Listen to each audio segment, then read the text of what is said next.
Andam na ba mo?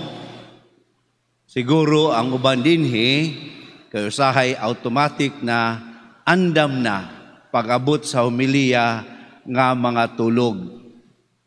Andam pud ang uban nga maminaw. Kadtong mga tulog o nahimo ng kabahin ang pagtulog kung nana ang homilya nan congratulations kay kamo sakop sa mga tumutuo sa Dios diha sa grupong D. Grupong D. Unsa man ang grupong D? Grupo sa mga danghag. Apan kung kamo makanunayon sa pagpamalandong sa pulong sa Dios, sila nining pagpatinaw diha sa homilya,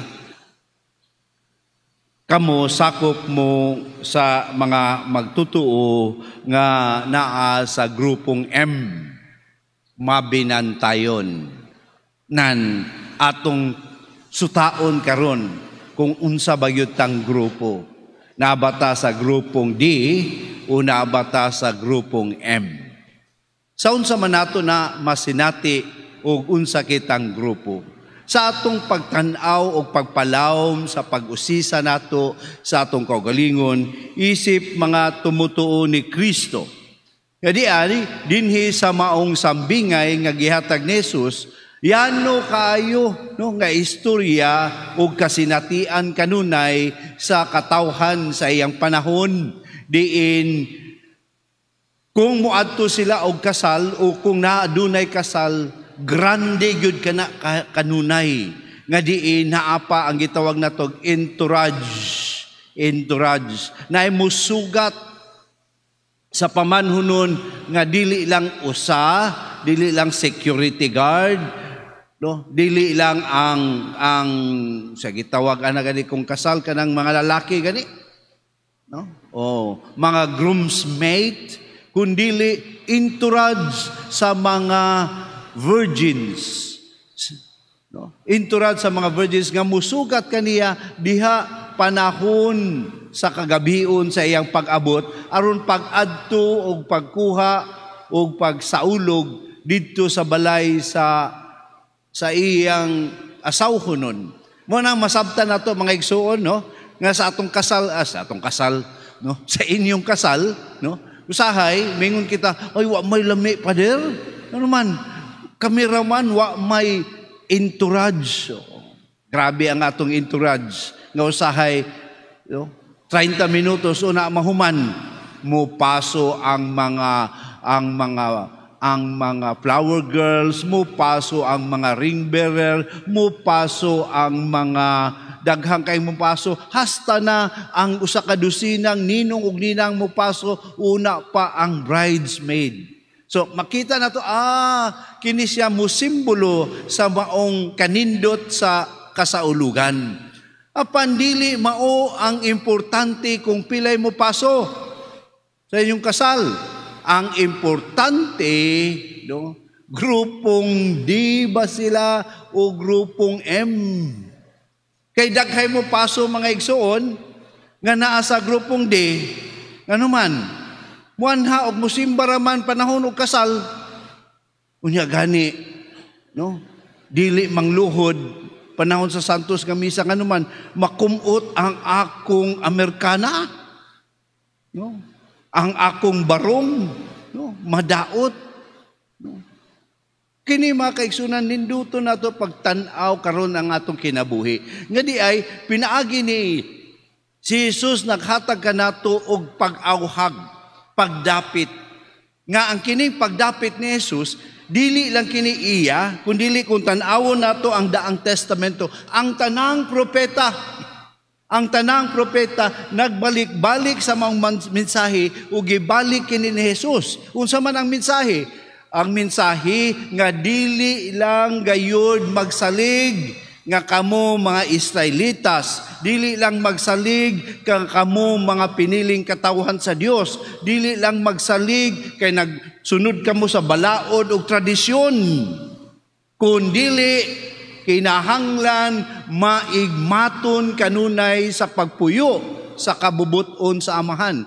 Dili na si Jesus lang ang mingon ni ana. Kung basahon nato ang mga mensahe sa propeta sa Daang Testamento, mao kana kanuna ang gibalik-balik o gihatagan nag-final nga pagpahinumdum diha kang Hesus o giya kining gigamit ang maong kasinatian sa kasal aron masabtan unta nga ang atong pagtuo sa Dios dili lang tungod kay kita gibunyagan, automatic na ang ato di ang pagtuo sa Dios, dili lang kita nga nagasimba pagsunod sa mga religious obligations, dili lang di ay nga basta ako nahimo nga debuto ni San Jose, kundili di ay kinahanglan ako makanunayon nga mamalandong sa kinabuhi nako sa akong pagsunod sa kabubuton sa Dios nga akong amahan. Diha sa pagsulat ni San Mateo, kasi San Mateo may nagsulat sa itong ebanghelyo karon, na ay gamayng pag-evolve ang maong pagsabot. Tungod kay ang panahon ni San Mateo na ay bangi, ug sa may bangi, ang bangi sa mga nakumberter nga mga Hudyo ug ang bangi sa mga nakumberter nga Hintil. Nga diin ang mga nakumberter nga mga Hudyo nagtuo nga sila maayo kaysa katong mga Hintil nga mga Kristiyanos.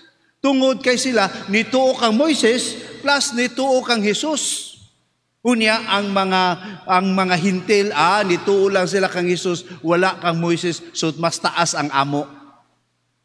Kining maong bangi diha sa katilingban, nag-aghat diha sa pagsulat ni San Mateo sa pamalandong nga wala lagi diha kung unsa ang atong ID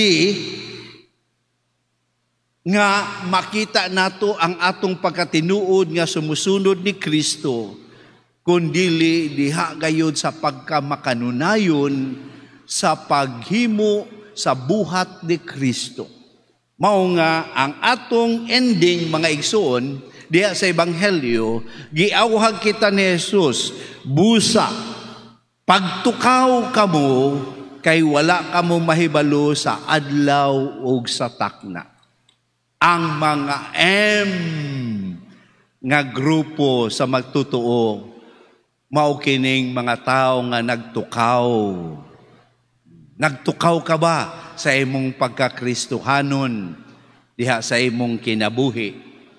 Mingutan, unsaon man ako pagtukaw, Father? Kana bang di naloko matulog? Ang pagtukaw, mga kaigsunan, mas mapalawon pud nato pagsabot diha sa atong unang pagbasa.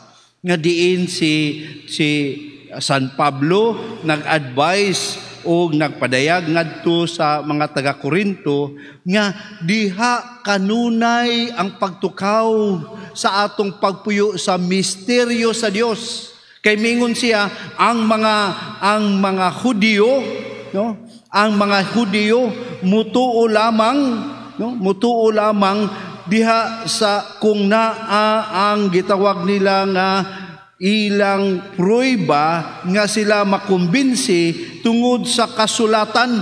Kung naa sa kasulatan, ang mga Grego mas makumbinsi sa ilang pagtuo kung naa ang dakong kahibalo kay kinaadman. Daghan biya nato, no? Daghan nato mga igsoon nga ganahan ta sa atong pagtuo, no, ma-inspire kita kung naay maayo kayong speaker. No? Sus kanindo tong gisulti ni Father, sus kanindo tong among rekoleksyon, natandog jud ko. Natandog lagi ka. Pero ang question, nairog ba ka? Kay daghay natandog, pero wa nairog. Ug ang makatandog lang pod sa ubang mga tao, sa usa ka solemne, sa usa ka kasaulugan sa Santos nga misa, nga ang obispo ang nagmisa, wow, kanindot. Pero nairog ba ta? Wa pod. Miingon si San Pablo nga, unta sa mga Kristiyanos, dili ang kahibalo o dili ang tradisyon, kundili ang maka-importante kaayo ang misteryo sa Dios. Kay ang kahibalo sa ang kinaadman sa Dios mas lalong pa sa kahibalo sa tao o mas nindot pa diha sa tradisyon. Diha sa misteryo sa Dios. Ug asa na to makita ang misteryo sa Dios? Asa man? Diha sa krus. The folly of the cross, as they said, is the wisdom of God. Greater than the wisdom of humanity and the foundation of tradition. Diha sa krus.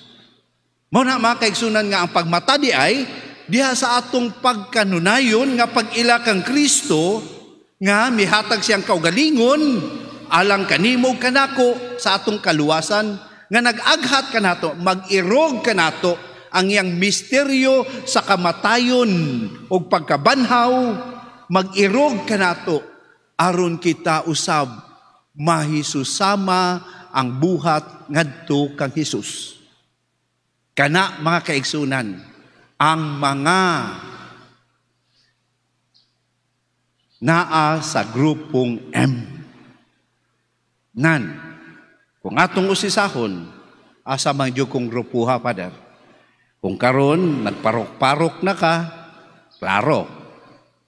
Pero mas labaw pa ni ana atong tan-awon kung ako ba diha sa akong kinabuhi makanunayon sa pagpamalandong sa pulong sa Dios o pagbuhat niini diha sa akong kaugalingon. Ginoong Hesus, nining Eukaristiya sa makausapa, ikaw among pagadawaton. Tabangi kami nga mulawig ug mupalalom sa among pagtuo kanimo isip imong mga disipulo.